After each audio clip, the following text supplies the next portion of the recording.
I didn't plan anything extravagant, just a dinner. A decent place, not too formal, not cheap either. Somewhere you sit long enough to notice who's across from you. I made the reservation a week in advance, picked a table that could fit everyone comfortably. I even adjusted the time so it worked with their schedules. I didn't remind anyone twice. That felt important this year. I didn't want to chase people into showing up. By the afternoon of my birthday, the confirmations were still vague. A couple of "should be there." One, running a bit late but coming. It wasn't unusual. This is how it had always been: loose, flexible, dependent on how their day unfolded. I still got dressed, still showed up on time. The hostess led me to the table, asked how many were joining. 6, I said. She nodded, set down menus, and left me there with too much space. At first I checked my phone out of habit, not concern. Then the messages started coming in, spaced just far enough apart to make each one feel separate. Something came up.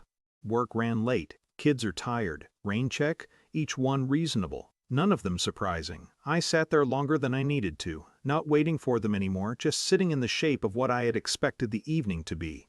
The server came by twice. I ordered something small just to avoid the conversation. At some point, I thought about leaving quietly, paying for nothing, letting the table sit unused, but that didn't feel right either. So I stayed. Ate slowly. Watched other tables fill and empty. Noticed how people leaned toward each other when they cared enough to be there. There wasn't a sharp moment where it hurt. It was more gradual than that. Like realizing something you've always known but never said out loud. My sister's voice replayed in my head, not even from that night but earlier that week when I mentioned the dinner. She laughed, not unkindly, just easily. No one cares. It's just you. At the time I let it pass. It sounded like one of those things people say without thinking. Sitting there, it didn't sound careless anymore. It sounded accurate. When I finished, I asked for the bill. The total didn't matter. It never really had. I paid, stood up, and walked out into the night air. It was quieter outside than I expected, or maybe I was just noticing it more. I didn't call anyone, didn't ask why. I opened my phone and typed one message into the family group chat. Let's see how you celebrate without a mortgage. I read it once, no emotion in it, no punctuation to soften it. Then I sent it. That was all. Nothing happened immediately, no replies that night, no sudden realization, just silence which felt consistent with everything else. The difference came in the morning, not all at once but close enough. First a missed call, then another, then messages. Short at first. What does that mean? Are you serious? Call me. I didn't respond right away. I had already done what needed to be done. For years I had been covering part of the mortgage on the house my parents lived in. Quietly at first, then routinely. When my brother had trouble, I helped their 2 small transfers that became monthly expectations. Utilities, occasional bills, things that were always just for now. No one had ever asked formally. No one had ever said thank you in a way that matched the consistency. It had just become part of how things worked. And I let it. That morning I logged into the accounts and removed myself, canceled the automatic payments, closed the shared access, clean, complete, no drama, just correction. By the time the second round of calls came in, the effects had started to show on their side. Deadlines don't wait for explanations. Voicemails change tone quickly.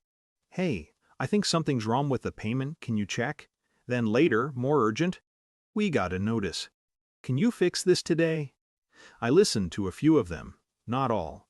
There was a pattern to the messages. Confusion first, then concern, then something closer to panic, not because I had done something new, but because I had stopped doing something old. That distinction seemed difficult for them to grasp. When I finally replied, it wasn't long. I didn't change anything, I just stepped back. That was the only explanation I gave. By the afternoon, they understood, not fully, not emotionally, but structurally. The house payment was theirs now. The gaps I used to fill were visible, immediate. My sister called again. I picked up this time. She didn't start with an apology. She started with urgency. This is serious. I know, I said. A pause. Ben, softer. Why didn't you say something? I thought about that for a second. Because I had, in ways that were easy to overlook. Because it was simpler to continue than to confront. Because being reliable meant not making things harder for everyone else. But none of that felt useful to say now. I think I just did, I answered. She didn't respond right away. For the first time, there was space in the conversation that wasn't being filled automatically. Things didn't collapse, they adjusted. Not smoothly, not immediately, but they did. Payments got rearranged, responsibilities redistributed. Conversations happened that should have happened years ago. Some of them were tense, some of them felt overdue. With me, things became more deliberate. People checked in more, but carefully. Not as often as before, but with more awareness when they did. No one brought up the dinner directly, but it stayed there, in the background of everything. I didn't feel like I'd won anything. There wasn't a moment where it turned into satisfaction, just a quieter kind of balance.